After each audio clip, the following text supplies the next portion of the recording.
I am the Tofu Golem. Please enjoy the video. In this video, I will explain how to set up dropdowns in Excel.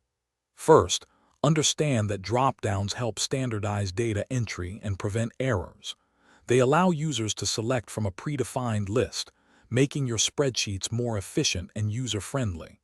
This guide will walk you through the process step by step, ensuring you can implement this powerful feature with ease, saving you valuable time. Before creating your dropdown, you need a source list. Type all the items you want in your dropdown into a single column, either on the same sheet or a different one. For example, if you need a list of departments, type each department name in a separate cell. This organized list will serve as the foundation for your dropdown menu, making it easy to manage your options. Now select the cell or range where you want the dropdown to appear. Go to the Data tab on the Excel ribbon, then click Data Validation. In the Data Validation dialog box, choose List from the Allow dropdown. For the source, select the range containing your list items. Click OK, and your dropdown is ready.